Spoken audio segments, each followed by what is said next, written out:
ചിക്കനും പൊട്ടാറ്റോയൊക്കെ ഉണ്ടെങ്കിൽ ഇവിടെ ഒരാൾക്ക് ഇതുണ്ടാക്കാതെ ഉറക്കം വരില്ല കേട്ടോ. പിന്നെ ഞാൻ ഇതിനായിട്ട് മെനക്കെടാറില്ല. എനിക്ക് വലിയ പാടാണ് കേട്ടോ ഇത് ചെയ്തെടുക്കാൻ. ഇത്തിരി മെനക്കെട്ട കേസാണ്. അപ്പോൾ മോള് തന്നെയാണ് അവളുടെ ഇഷ്ടവിഭവം തയ്യാറാക്കി എടുക്കുന്നത്.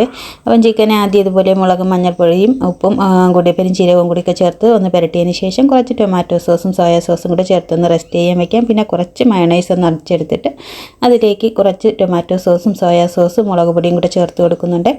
അതും കൂടി ഒന്ന് അടിച്ചതിന് ശേഷം പിന്നെ അതിലേക്ക് മോസ്റ്ററല്ല ചീസും കൂടി ഇട്ട് കൊടുക്കുന്നുണ്ട് കേട്ടോ. അപ്പം ചീസും കൂടെയൊക്കെ ചേർക്കുമ്പോൾ മയണൈസിന് ഒരു പ്രത്യേക ടേസ്റ്റാണ്.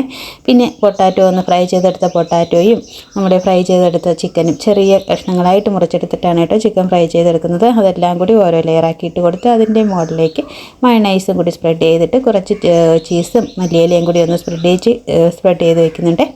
പിന്നെ ഇതുപോലെ 3 ലെയറായിട്ടൊക്കെ ചെയ്തതിന് ശേഷം നമുക്ക് എത്ര വേണമെങ്കിലും അത് ലെയറാക്കി എടുക്കാം. 3 ലെയറായിട്ട് ചെയ്തതിന് ശേഷം ഒരു 5 മിനിറ്റ് ഒന്നുകിൽ എയർ ഫ്രയറിലോ ഓവനിലോ ഇല്ലെങ്കിൽ സാധാരണ ഒരു പാത്രത്തിലോ അടുപ്പിലോ ഒക്കെ വെച്ചിട്ട് ഒന്ന് ചൂടാക്കി എടുക്കുമ്പോഴേക്കും നമ്മുടെ ലോഡഡ് ഫ്രൈസ് റെഡിയായി കിട്ടും കേട്ടോ. ഓരോ പ്രാവശ്യവും വ്യത്യാസമായിട്ടുള്ള രീതിയിലായിരിക്കും ഇതുണ്ടാക്കിയെടുക്കുന്നത്. എന്തായാലും ടേസ്റ്റൊക്കെ ഉണ്ടായിരിക്കും കേട്ടോ.